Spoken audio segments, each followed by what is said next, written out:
Voilà, chers frères et sœurs, soyez abondamment bénis. Que la grâce de notre Seigneur soit avec vous. Alors, aujourd'hui, nous sommes dans le chapitre 2 du livre de l'Apocalypse, le dernier livre de la Bible. Donc, pour ceux qui nous prennent en marche, nous sommes en train de faire une étude chapitre par chapitre de tout le livre de l'Apocalypse. Donc, la dernière fois, nous avons vu le chapitre 1. Aujourd'hui, nous sommes dans le chapitre 2. Donc, dans le chapitre 1, nous avons clairement dit que ce dernier livre, ce livre de l'Apocalypse, c'était d'abord la révélation de Jésus-Christ. Donc, ce n'est pas la révélation de Jean, ce n'est pas la révélation d'un homme, mais c'est d'abord la révélation de Jésus-Christ. Et Dieu lui a montré Dieu lui a donné pour montrer à ses serviteurs les choses qui doivent arriver. Amen. Donc c'est d'abord un livre qui est destiné aux serviteurs de Dieu. C'est d'abord un livre qui est destiné aux servants de Dieu. C'est d'abord un livre qui est destiné à tous ceux qui servent Dieu, qui le craignent, qui marchent dans la vérité. En un mot, c'est un livre qui est destiné à tout véritable chrétien. Parce que tout enfant de Dieu est d'abord un serviteur de Dieu. Voilà. Et donc ça, c'est quelque chose vraiment de très important qu'il faut comprendre, parce que souvent, par abus de langage, on a tendance à dire, oui, c'est la révélation des gens, c'est la révélation des gens. Non. Le premier verset déjà nous montre clairement que c'est la révélation de Jésus-Christ. Et puis aussi, nous avons vu la description de Jésus-Christ. Voilà, ce que Jean a vu quand il s'est retourné, celui qu'il a vu. Chaque symbole, les images qu'il a vues, les symboles qu'il a vus, nous avons essayé d'expliquer ce que cela représentait. Voilà. Et donc, enfin, j'avais fait une petite erreur la dernière fois en disant que le livre de l'Apocalypse peut être divisé en deux grandes parties. Non. On peut la diviser, bon, c'est vrai qu'on peut dire deux grandes parties, mais on doit la diviser pour être fidèle au texte. On peut la diviser en trois grandes parties. Parce que quand on lit le verset 19 du chapitre 1, il est dit « Écris donc les choses que tu as vues, voilà, et celles qui sont, et celles qui doivent arriver après elles. » Ok, donc il y a les choses que Jean a vues à partir du verset 12 jusqu'au verset 18. Quand il s'est retourné, ce qu'il a vu, Jean devrait les écrire, il les a écrits, donc ça c'est la première partie. Ensuite, les choses qui sont, c'est-à-dire que les choses qui existaient au temps de l'apôtre Jean. Et donc ça concerne le chapitre 2 et le chapitre 3 dont nous allons commencer aujourd'hui. Et puis les choses qui doivent arriver après elles. C'est-à-dire que quand on arrive dans le chapitre 4, ce sont les choses qui doivent arriver dans la suite. Parce que quand nous lisons le premier verset du chapitre 4, il est dit « Après cela, je regardais, et voici une porte était ouverte dans le ciel. La première voix que j'avais vue, comme le son d'une trompette qui me parlait, dit « Monte ici, et je te ferai voir ce qui doit arriver dans la suite. » Amen. Donc, ce qui doit arriver dans la suite. Donc, les choses qui sont, les choses qu'il a vues, les choses qui sont et les choses qui doivent arriver après elles dans la suite. Amen. Donc, soyons clairs, le livre de l'Apocalypse est divisé en trois parties. Les choses que Jean a vues, les choses qui sont et les choses qui doivent arriver. Amen. Et aujourd'hui, nous allons donc commencer à partir du chapitre 2 à parler des 7 églises.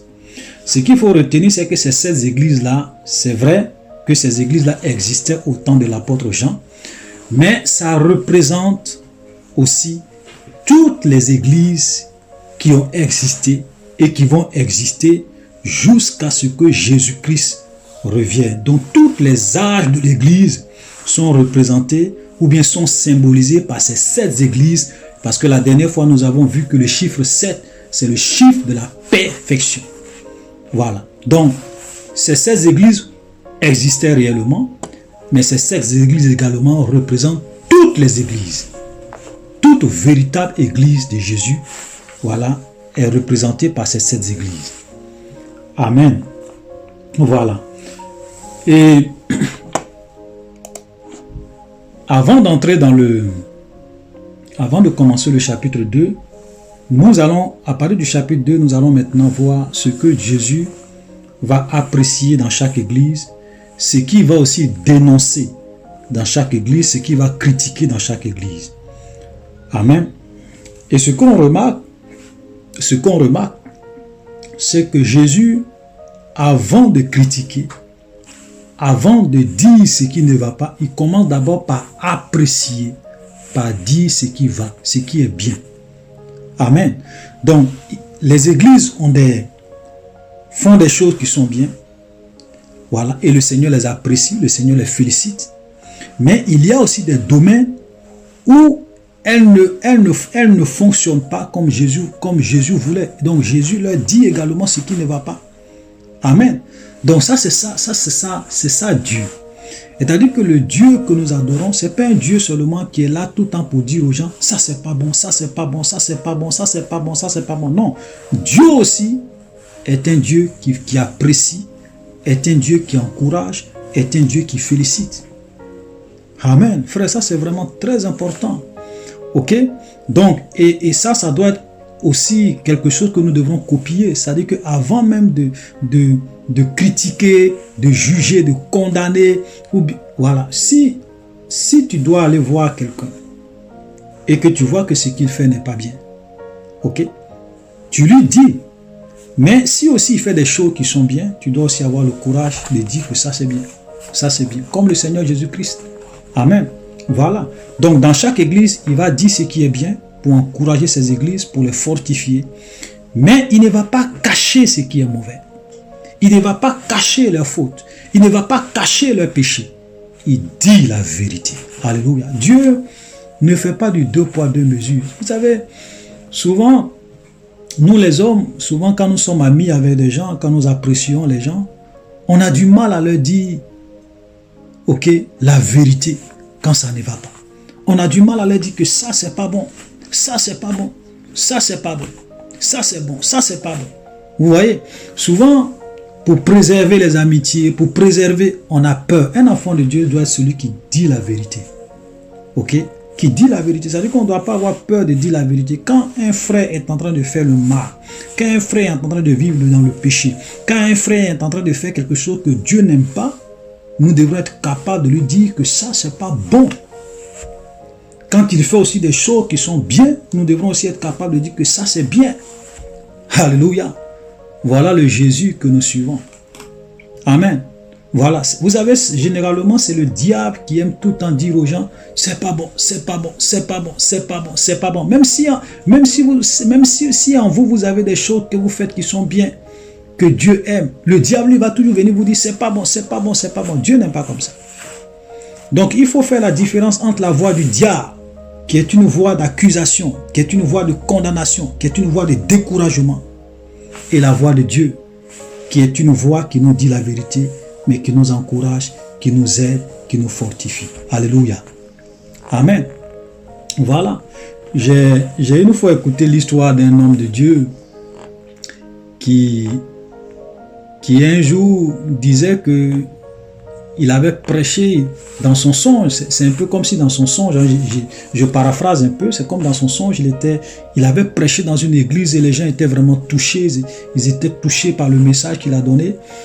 Et puis quand il est sorti de là, il a entendu une voix derrière lui qui lui a dit, pas assez bon, pas assez bon, pas assez bon.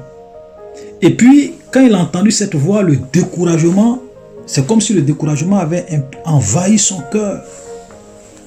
Et il a dit, ah, mais Seigneur, comment se fait-il que j'ai prêché, les gens étaient touchés, mais tu me dis pas assez bon.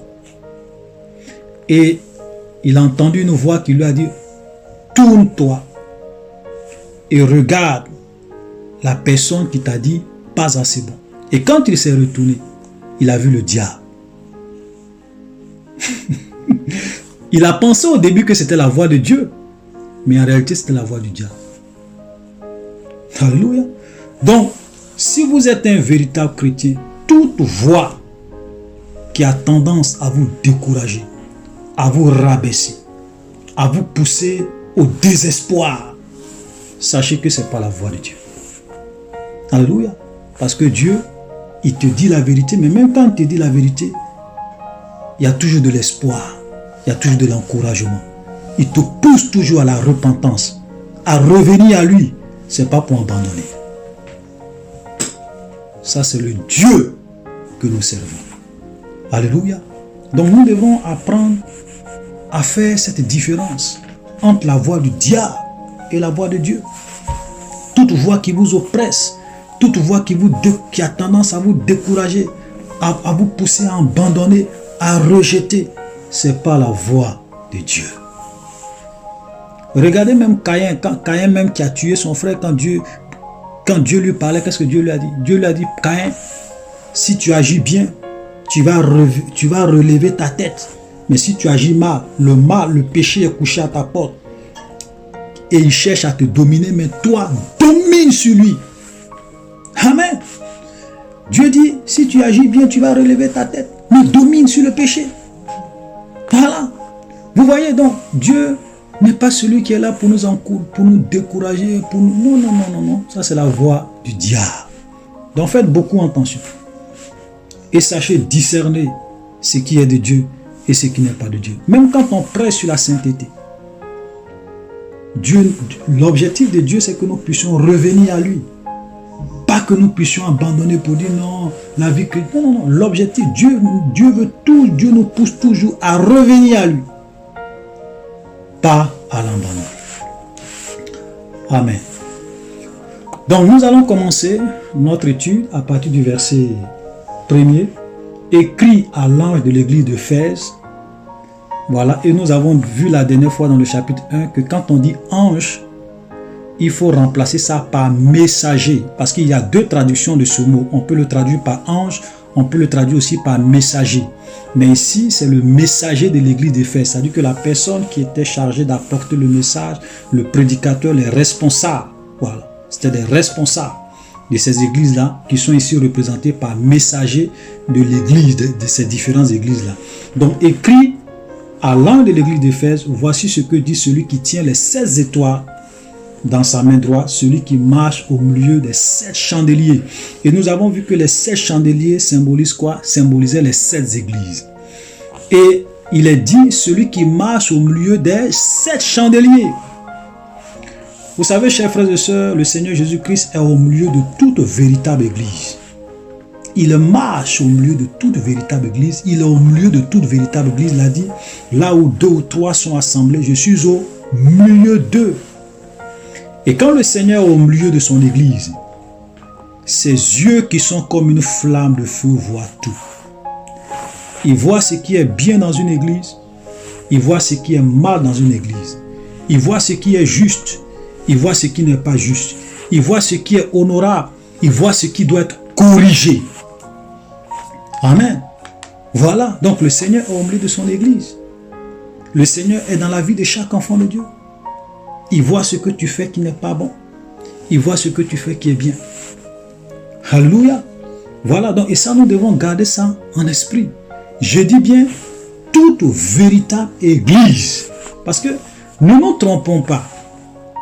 Il y a des églises de Satan. Il y a des églises de faux prophètes. Il y a des églises de manipulateurs. Jésus n'est pas au milieu d'eux. Soyons clairs sur ça. Parce que Jésus a dit, je bâtirai mon église et les portes des séjours des morts ne vont point prévaloir contre elle. Il dit, je bâtirai mon église. Si vous êtes dans une église qui n'est pas bâtie par Jésus, qui est bâtie par un homme, par sa femme, aujourd'hui vous avez beaucoup d'églises. Ce n'est pas Jésus qui bâtit ces églises, ce sont les hommes eux-mêmes qui sont en train de bâtir leur propre église. Ce n'est pas Jésus.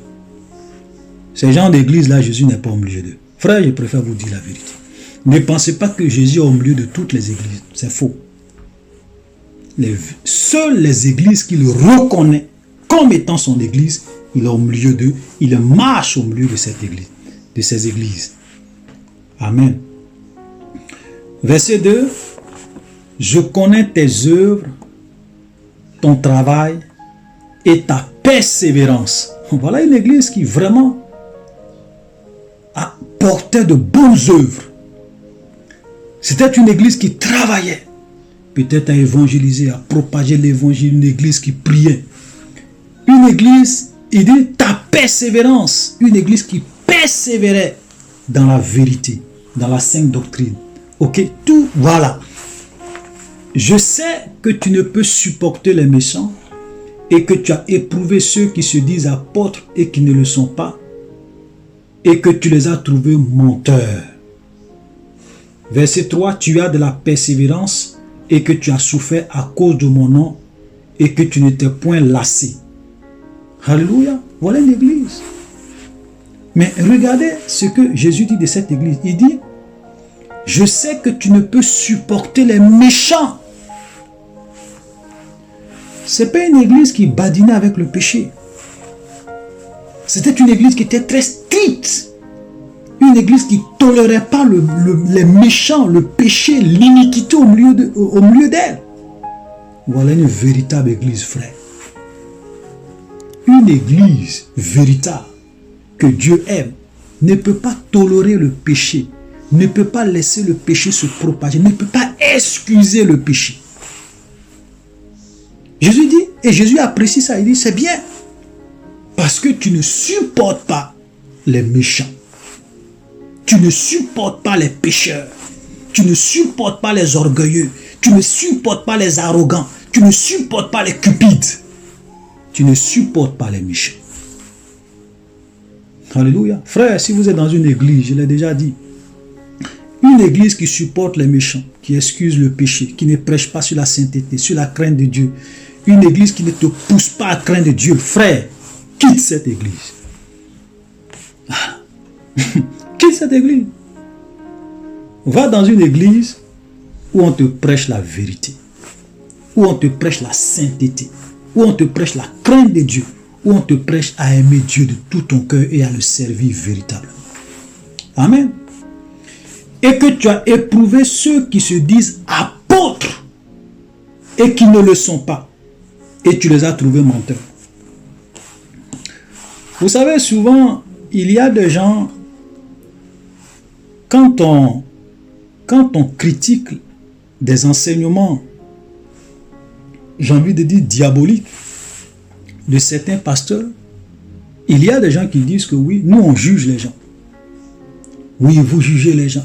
La Bible dit qu'on ne doit pas juger. Mais vous les chrétiens, vous jugez. Frère, voilà une église. Qu'est-ce que la Bible dit? Tu as éprouvé ceux qui se disent apôtres et qui ne le sont pas. Et tu les as trouvés menteurs. Voilà une église qui permettait pas ce que n'importe qui, n'importe quel homme de Dieu, fût-il apôtre, vienne dire du n'importe quoi en son sein. Elle prouvait les hommes de Dieu. Elle testait les hommes de Dieu. Elle pesait les hommes de Dieu. Elle pesait leur enseignement. Elle vérifiait leur enseignement. Elle essayait de voir est-ce que lui là c'est vraiment un homme de Dieu. Est-ce que lui là c'est vraiment un apôtre? Est-ce que lui là c'est vraiment un pasteur?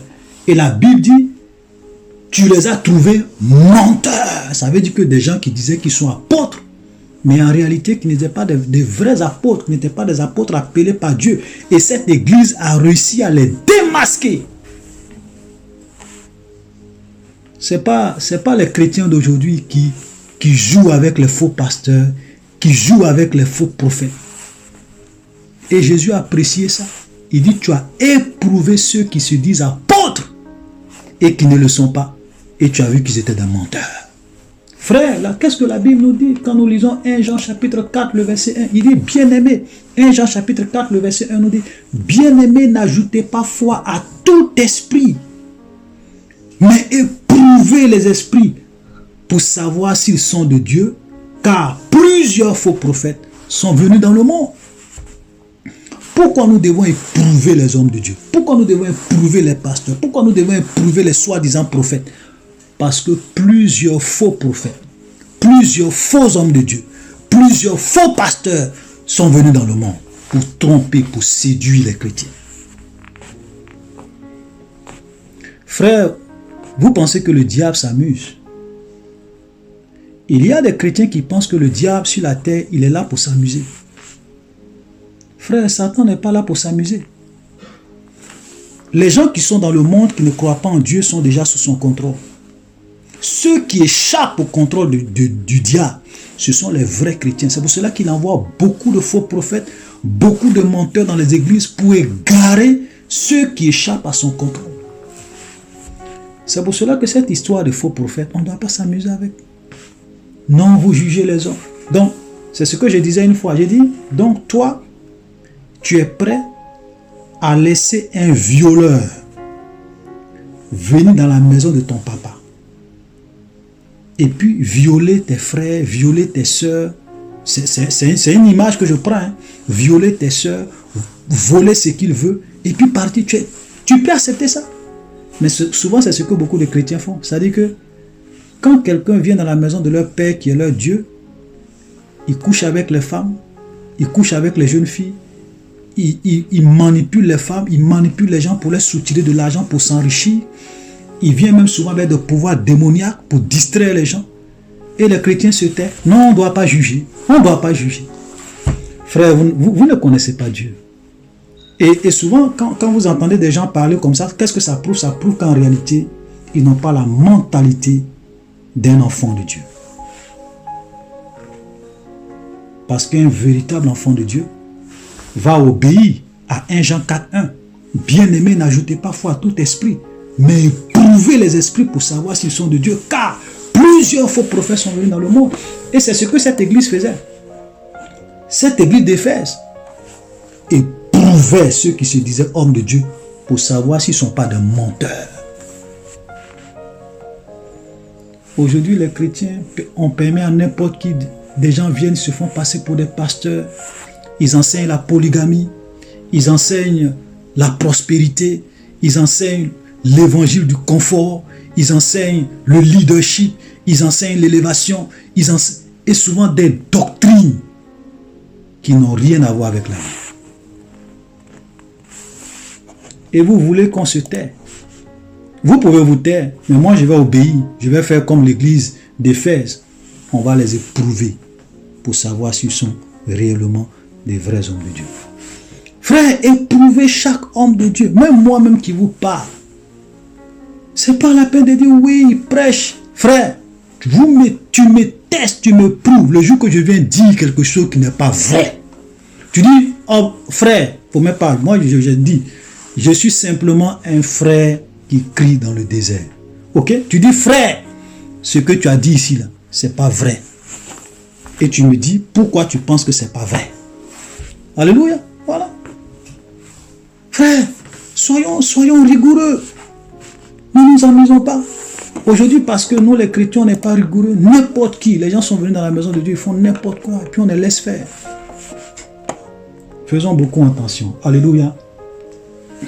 Donc, le Seigneur dit que tu as de la persévérance, que tu as souffert à cause de mon nom, que tu ne t'es point lassé. Voilà une église qui a souffert. Une église qui souffrait aussi à cause. Il dit, tu as souffert à cause de mon nom. Aujourd'hui, on dit aux chrétiens, non, arrêtez de souffrir. Un chrétien ne doit pas souffrir. Un chrétien ne doit pas avoir de problèmes. Un chrétien doit être prospère, il doit être riche, il doit dominer, il doit gouverner. Frère, je vais te dire une chose. Si tu ne veux pas souffrir, ce n'est pas la peine de devenir chrétien. Parce que la vie chrétienne, ce n'est pas toujours une vie de confort. Ce n'est pas toujours une vie de confort. Regardez, il dit, tu as souffert à cause de mon nom. À cause du nom de Jésus, souvent tu peux souffrir. Les gens peuvent te rejeter, les gens peuvent te combattre, les gens peuvent te traiter de tous les noms. Parce que tu es chrétienne ou bien tu es chrétien et que tu veux faire ce que Dieu veut. Souvent, même les gens vont t'accuser forcément pour te créer des problèmes. Pourquoi? Pour te décourager. Ça, c'est l'œuvre du diable. Alléluia. Donc, faisons beaucoup attention au message que nous entendons aujourd'hui. L'évangile du confort, l'évangile de la prospérité, de l'élévation, de l'argent, de la richesse. Faisons beaucoup attention. Amen. Verset 4. Mais ce que j'ai contre toi, c'est que tu as abandonné ton premier amour. Vous voyez? Voilà une très bonne église. Une église qui travaillait. Une église qui avait de la persévérance. Une église qui faisait des œuvres. Une église qui a beaucoup souffert. Qui ne s'est point lassée. Mais le Seigneur dit, mais ce que j'ai contre toi, c'est que tu as abandonné ton premier amour. Donc, cela veut dire deux choses. Parce que quand nous lisons par exemple Matthieu chapitre 22, le verset 36, on en a parlé quand on faisait l'étude chapitre par chapitre sur le livre de Matthieu. Regardez. Maître, quel est le plus grand commandement de la loi? Donc les gens vont poser une question à Jésus pour savoir quel est le plus grand commandement de la loi. Il dit, Jésus lui répondit, tu aimeras le Seigneur ton Dieu de tout ton cœur, de toute ton âme, de toute ta pensée. C'est le premier et le plus grand commandement. Et voici le second qui lui est semblable, tu aimeras ton prochain comme toi-même. De ces deux commandements dépend toute la loi. Donc quand le Seigneur dit à cette église que tu as abandonné ton premier amour, il est en train de dire à cette église, l'amour que tu avais pour moi au début, je ne ressens plus cet amour. L'amour que tu avais pour Dieu, je ne ressens plus cet amour. Et l'amour que vous avez les uns pour les autres, cet amour-là a commencé à refroidir. Tu as commencé à abandonner ton amour. Alléluia. Donc ça veut dire que souvent souvent les gens pensent que aimer Dieu, c'est seulement faire des activités. Chanter, danser, aller à l'église, faire ceci, cela. Frère, l'amour de... Ça veut dire que l'œuvre que nous faisons pour Dieu doit émaner de notre amour pour lui. Alléluia. De notre amour pour lui. Et ça se développe dans une intimité avec Dieu, dans une relation personnelle avec Dieu, dans une vie d'obéissance, dans une vie de sainteté, dans une vie de pureté. Alléluia. Voilà, donc voilà une église qui était apparemment bien. Mais le Seigneur dit, tu as abandonné ton premier amour. Et regardez ce que le Seigneur lui dit au verset 10. Il dit, souviens-toi donc d'où tu es tombé. Repens-toi et pratique tes premières œuvres. Sinon, je reviendrai à toi et j'ôterai ton chandelier de sa place, à moins que tu ne te repentes. Vous comprenez ça? Souvent, nous, on aime dire aux païens, repentez-vous. On aime dire aux païens, repentez-vous. Mais là, Jésus est en train de parler à une église. Il dit à l'église, il dit à cette église, repens-toi. Frère, beaucoup d'églises doivent se repentir aujourd'hui. Beaucoup de chrétiens doivent se repentir. Ce n'est même pas les païens seulement qui doivent se repentir. Même les chrétiens doivent se repentir. Parce que ce que Jésus est en train de dire là, ce n'est pas des païens. C'est à des chrétiens. Vous imaginez ça? Dire à une église, repens-toi. Alléluia. Et il dit que si tu ne te repens pas, qu'est-ce que je vais faire? Je viendrai et j'ôterai ton chandelier de sa place. Et nous savons que chaque église était représentée par quoi? Par son chandelier. Et quand le Seigneur dit j'ôterai ton chandelier de sa place, ça veut dire que tu ne seras plus reconnu par moi comme une église. Si Dieu ôte le chandelier d'une église, c'est que cette église cesse d'être une église devant Dieu, devant lui. Amen. Ouais, donc c'est un péché qui est grave. C'est un péché qui est grave. Le péché que cette église commettait, le fait qu'elle ait abandonné son premier amour, c'est grave. Dieu dit, si tu ne te repens pas, je vais venir et je vais te renier comme église. C'est vrai que peut-être que tu vas continuer à prêcher, à faire croire que tu es toujours une église, mais devant moi, tu n'es plus une église. Alléluia. Donc, malheureusement, c'est comme ça. Beaucoup d'églises aujourd'hui sont des églises de nom. Mais Dieu ne les reconnaît plus comme église. Parce que le Seigneur a ôté les chandeliers. Parce qu'ils ne veulent pas se repentir. Alléluia. Tu as pourtant ceci. Verset 6. C'est que tu hais les œuvres des Nicolaïtes. Œuvres que je hais aussi. Alléluia. Donc voilà. Une église qui haïssait aussi les œuvres des Nicolaïtes. Maintenant, je n'ai pas trop envie de spéculer sur qui sont les Nicolaïtes, parce que il y a beaucoup de débats là-dessus pour savoir qui ils sont. Mais moi, ce que je peux dire, c'est que les Nicolaïtes étaient certainement un groupe de soi-disant chrétiens, ou bien une secte, d'autres même les identifient à une secte, qui donnait l'impression qu'ils étaient des chrétiens, mais en réalité, ils avaient des doctrines, ils avaient des enseignements qui n'étaient pas de Dieu. Voilà. Et donc, au temps de cette église-là, au temps de ces 7 églises, il y avait ce qu'on appelait les œuvres des Nicolaïtes. Ok? Donc, je n'ai pas trop envie de spéculer là-dessus parce que quand j'ai pas trop de références bibliques, je préfère ne pas trop spéculer sur les choses. Ok? Ce qu'on peut simplement retenir, c'est que les Nicolaïtes n'étaient pas dans la volonté de Dieu. Amen. Que celui qui a des oreilles entendre ce que l'Esprit dit aux églises, à celui qui vaincra, je donnerai à manger de l'arbre de vie qui est dans le paradis de Dieu. Amen. Alléluia. Amen. Et là, il dit que celui qui a, excusez-moi, il dit que celui qui a des oreilles entende ce que l'Esprit dit aux églises. Voilà. Vous savez, Dieu prêche sa parole. Il ne force personne, c'est ce que je disais. Celui qui a des oreilles va entendre et va se repentir. Celui qui n'a pas des oreilles ne va pas se repentir. Voilà. Dieu ne force personne. Il dit que celui qui a des oreilles entende ce que l'Esprit dit aux églises. Amen. Il ne force personne. Il te parle. Si tu entends sa voix, gloire à Dieu. Si tu n'entends pas ta voix, c'est toi qui vas payer les pots cassés. Celui qui vaincra. Vous savez, la vie chrétienne, c'est un combat.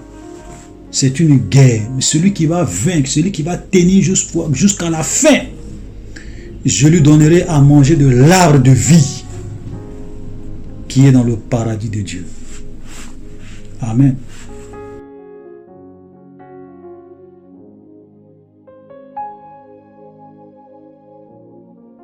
Verset 8.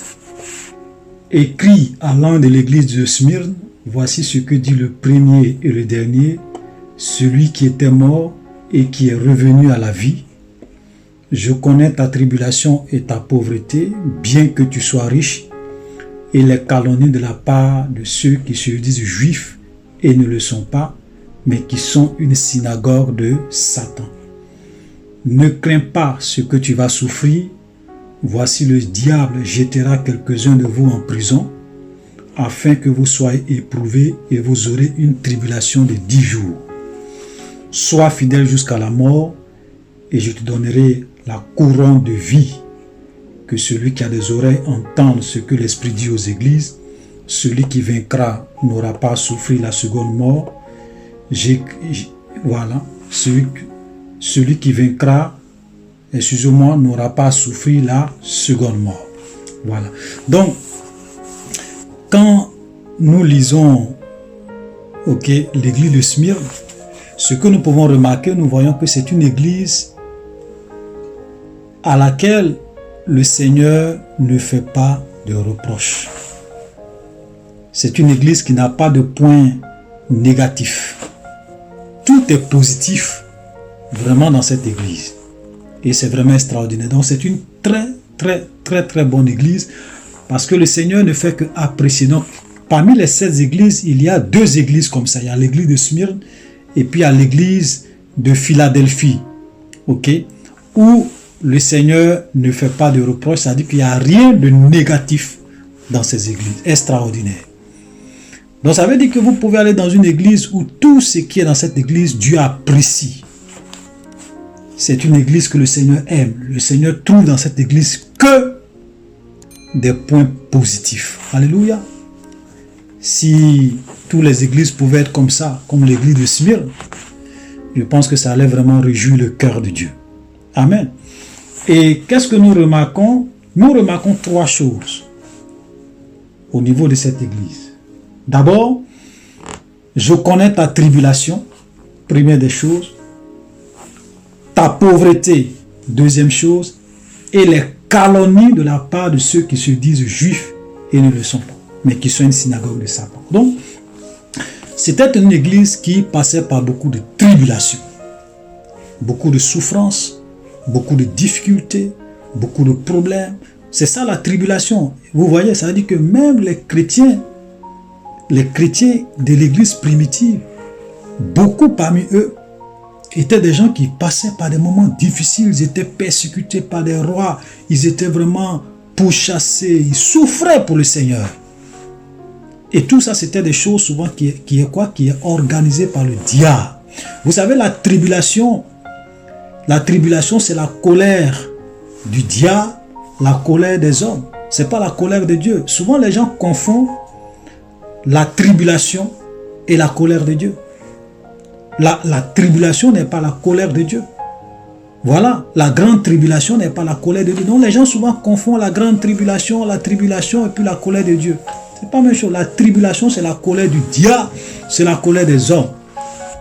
Généralement contre les véritables enfants de Dieu. Et l'église est née dans la tribulation. Voilà, donc voilà une église qui passait par beaucoup de tribulations. Je connais ta tribulation, dit le Seigneur. Je connais ta souffrance. Je connais la persécution. Je connais tout ce que tu subis pour mon nom. Amen. Je connais aussi ta pauvreté.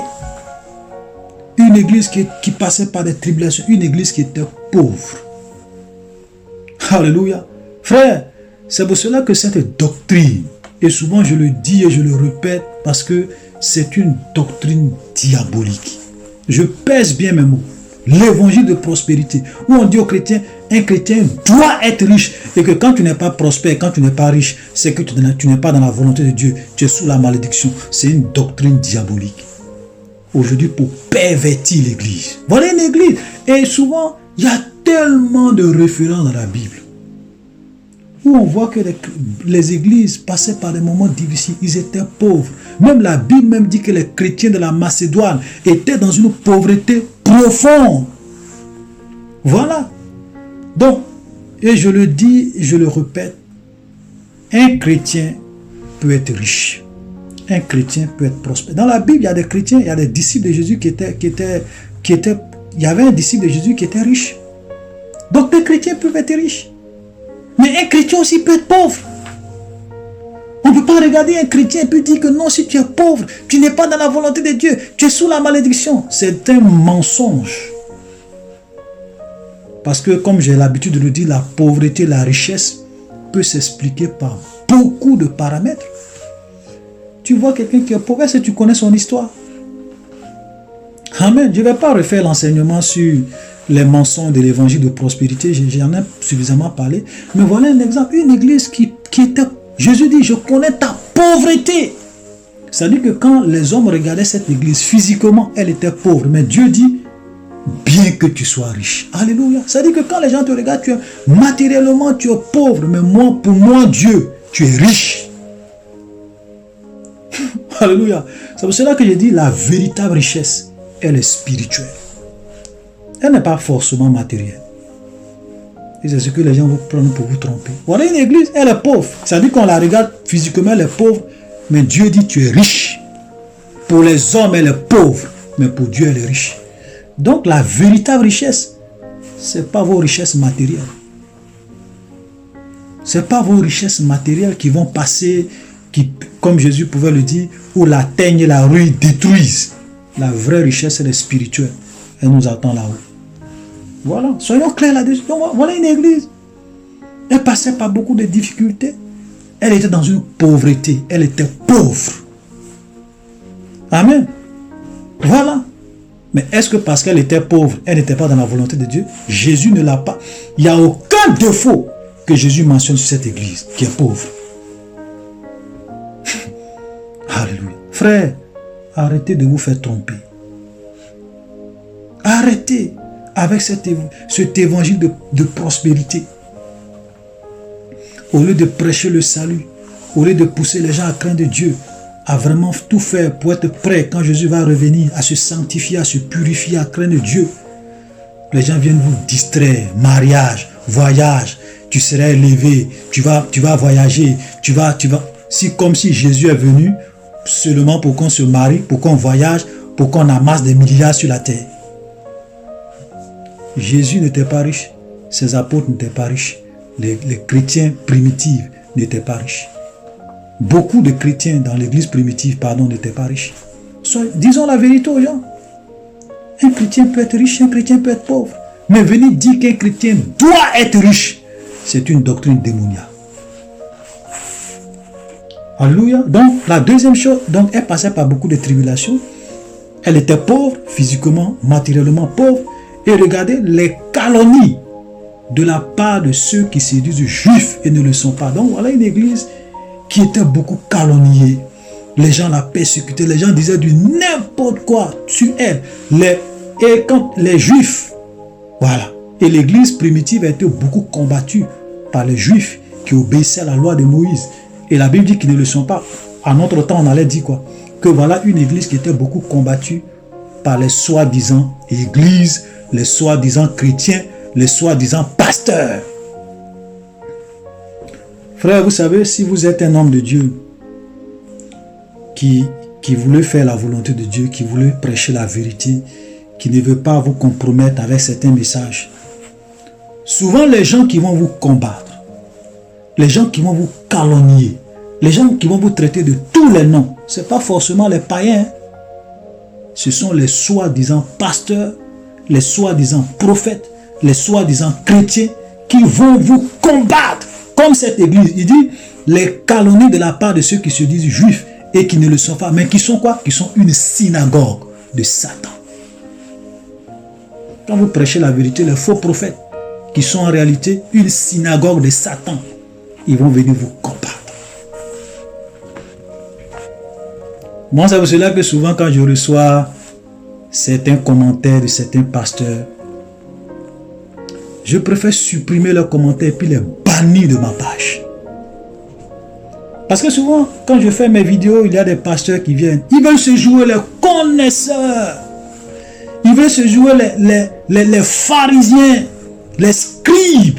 Comme au temps de Jésus, les scribes et les pharisiens. C'est-à-dire qu'ils vont venir te corriger. Et souvent, même quand tu écoutes leurs arguments, ça dit que ça fait pitié. Voilà. Ça fait pitié. Je ne perds pas mon temps.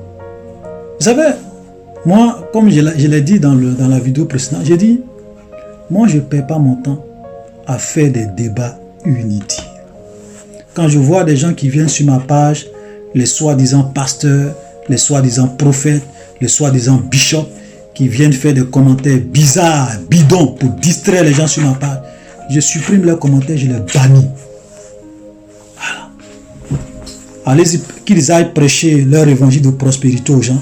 Moi, ma page, ce n'est pas la page où on prêche l'évangile de prospérité. Voilà. Donc voilà, synagogue de Satan. Voilà une église. Non seulement elle était pauvre, mais même les soi-disant juifs, les soi-disant chrétiens, les soi-disant scribes, les soi-disant pharisiens calomniaient cette église. Répandaient toutes sortes de fausses, mauvaises choses sur cette église. Elle était calomniée. C'est pour cela que frère, je disais tout à l'heure que si vous ne voulez pas souffrir, ce n'est pas la peine de devenir chrétien. Parce que quand on est chrétien, il y a la tribulation. Tu peux aussi passer par des moments de difficulté. Il y a souvent même la pauvreté. Il y a souvent même les calomnies. Voilà. Alléluia. Et regardez, en plus de ça, le Seigneur ne s'arrête pas. Il dit, ne crains pas ce que tu vas souffrir. Voici le diable jettera quelques-uns de vous en prison afin que vous soyez éprouvés et vous aurez une tribulation de 10 jours. Donc le Seigneur est encore en train de dire à cette église, c'est vrai tu souffres, c'est vrai tu es pauvre, c'est vrai les gens te calomnient, mais je vais permettre au diable encore de venir encore vous jeter en prison. Et vous aurez une tribulation, vous allez encore souffrir. Mais ne crains point. Alléluia. Vous savez, même quand le diable vient nous attaquer, même souvent quand les démons viennent nous attaquer, comme la Bible dit souvent, le malheur atteint souvent le juste. Mais l'Éternel en délivre toujours. Alléluia. Même dans l'adversité, Dieu te dit, ne crains point. Il ne faut pas craindre. Il ne faut pas craindre. C'est pour cela que Jésus disait à ses disciples, ne craignez pas ceux qui peuvent tuer le corps. Et puis après avoir tué le corps, ils ne peuvent plus rien faire. Non. Ce qu'un homme peut faire contre toi, peut-être c'est de te faire du mal physiquement. Mais spirituellement, ils ne peuvent pas. Vous savez, quand vous êtes un chrétien, que vous voyez que les gens vous combattent, les gens s'acharnent sur vous physiquement, les gens vous combattent, c'est parce que souvent ils ont essayé spirituellement. Ils ont vu que spirituellement, ils ne peuvent pas. Donc maintenant, ils viennent physiquement pour essayer de te pousser à la colère, pour te pousser à t'énerver, à faire des choses. Voilà. Ne tombez pas dans ces pièges. Voilà une église. Donc le Seigneur dit, ne crains pas. Je vais permettre à ce que tu souffres et regardez, pour t'éprouver. Et souvent, Dieu permet que les difficultés viennent, les épreuves arrivent pour nous éprouver. Pour voir notre foi, notre engagement, notre fidélité. Amen. quand je faisais l'étude sur l'histoire de Job, vous voyez, le diable est allé devant Dieu. Et Dieu lui a dit, est-ce que tu as vu mon serviteur Job sur la terre? Vous savez ce que le diable a dit à Dieu? Il dit, Seigneur, Job te sert par intérêt. C'est parce que tu l'as béni qu'il te sert. C'est parce que tu lui as donné beaucoup de biens qu'il te sert. C'est parce que tu as gardé ses enfants qu'il te sert. Mais je t'assure que si tu lui arraches tout ça, Job va te maudire en face. Dieu dit, ok, pour te prouver que Job ne me sert pas par intérêt, je te permets d'aller toucher à ses biens. Et le diable est venu là détruire tous les biens de Job. Vraiment, je vous exhorte à aller regarder cette vidéo. En une seule fraction de seconde, en une journée, Job a tout perdu. Satan pensait que Job allait abandonner la main de Dieu. Job a dit, l'Éternel a donné, l'Éternel a repris, que le nom de l'Éternel soit glorifié. Je vous assure que le diable a eu honte parce qu'il a pensé que la pauvreté pouvait pousser Job à abandonner la main de Dieu. Impossible. Frère, il y a beaucoup de chrétiens aujourd'hui. Ils suivent Dieu par intérêt. Quand la tribulation arrive, ils disent au revoir à Jésus. Quand la pauvreté arrive, ils disent au revoir à Jésus. Quand les calomnies arrivent, ils disent au revoir à Jésus. Quand la prison arrive, ils disent au revoir à Jésus. Quand le diable vient les secouer un peu, ils disent au revoir à Jésus. Ils sont remplis dans nos églises comme ça. Ils vont à l'église pour faire plaisir au pasteur. Mais en réalité, quand ils vont à l'église, mais ils ne sont plus chrétiens. Ils sont plus chrétiens. Parce qu'ils ont déjà dit au revoir à Jésus. Pour ne pas que les gens disent, ah, pourquoi tu ne viens plus à l'église? Pourquoi? Donc souvent, ils font par motif, pour se donner bonne conscience, ils vont à l'église. Voilà. Donc voilà une église. Tribulation, pauvreté, calomnie. Et Dieu dit, tu n'es pas au bout de tes peines. Le diable encore va venir jeter quelques-uns de vous en prison. Vous aurez une tribulation de 10 jours. Et les 10 jours, ce qu'on peut dire sur ça, c'est quoi? Vous voyez, même dans la tribulation, Dieu met une limite. Parce que c'est un test. Souvent, Dieu permet à ce qu'on ait des épreuves. Mais Dieu sait quand est-ce que ça va prendre fin. Il teste. Alléluia. Amen. Voilà, donc voilà une église, voilà ce que Dieu va dire. Tu auras une tribulation de 10 jours. Je n'ai pas aussi envie d'entrer trop dans les spéculations, parce que beaucoup de personnes peuvent dire que les 10 jours, ça correspondait à 10 rois qui sont venus, qui ont persécuté cette église. Ça peut, bon, quelqu'un aussi peut se lever et puis dire non, ça correspond à 10 ans d'épreuve. Voilà. Moi, ce que je peux dire, c'est que ça a été une période pendant laquelle cette église a été vraiment éprouvée. Voilà. Voilà, je préfère m'arrêter là. Je n'ai pas... Parce que, vous savez, le livre de l'Apocalypse, Dieu ne nous donne pas ce livre-là pour qu'on soit curieux, pour voir les moindres détails. Comme je le dis, même quand on va arriver sur les événements du futur, Dieu nous donne les grandes lignes. Souvent, les gens veulent rentrer dans les détails. Frère, détails, il faut laisser. Si Dieu ne dit rien, ou bien si tu n'as pas de preuves, mieux vaut te taire. N'ajoute pas, ne retranche pas. Amen. Voilà. Donc, et le Seigneur dit au verset 11 que celui qui a des oreilles entende ce que l'Esprit dit aux églises. Alléluia. Que celui qui a des oreilles entend. Que celui qui a des oreilles comprenne que la vie chrétienne, il y a la tribulation, il y a la pauvreté, il y a la calomnie et même la mort. Jésus dit, sois fidèle jusqu'à la mort. Vous comprenez ça? Il y a des pays où on tue les chrétiens à cause de leur foi. Il y a des pays où on décapite les chrétiens à cause de leur foi. Sois fidèle jusqu'à la mort. Je vous assure qu'aujourd'hui, beaucoup de chrétiens, si on vient mettre un couteau à leur cou pour dire, il y a longtemps, ils ont abandonné Jésus. Amen. Que celui qui a des oreilles entende ce que l'Esprit dit aux églises. Il dit celui qui vaincra celui qui va vaincre, celui qui va triompher, il n'aura pas à souffrir la seconde mort. C'est quoi la seconde mort? Vous savez, il y a deux types de mort. Il y a la mort physique, qui est la première mort. La mort physique, tout le monde meurt. Pasteur, païen, chrétien, non chrétien, tout le monde meurt. Ça, c'est la première mort. Ça, c'est la mort physique. Mais si la Bible dit que celui qui vaincra n'aura pas à souffrir la seconde mort, c'est quoi la seconde mort?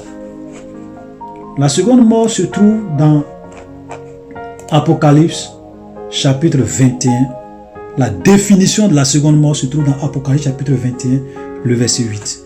Il dit, mais pour les lâches, pour les incrédules, pour les abominables, pour les meurtriers, pour les impudiques, pour les enchanteurs, pour les idolâtres et tous les menteurs, leur part sera dans l'étang ardent de feu et de soufre, ce qui est, écoutez-moi très bien, la seconde mort.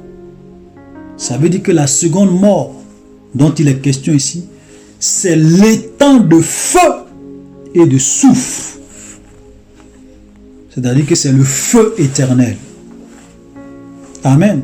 L'étang de feu et de soufre où le diable va être jeté, où le faux prophète va être jeté, où l'antichrist va être jeté, où tous ceux dont leur nom ne sera pas trouvé dans le livre de vie vont être jetés au dernier jour. Amen. C'est ça la seconde mort. Donc celui qui vaincra n'aura pas à souffrir la seconde mort. Tous les vrais chrétiens qui craignent Dieu, qui marchent dans la vérité, n'auront pas à aller à l'enfer, n'auront pas à souffrir la seconde mort. Alléluia. Donc frères et sœurs, soyez bénis. Nous allons nous arrêter là pour aujourd'hui. Nous allons continuer la prochaine fois avec l'église de Perga. Shalom et à la prochaine.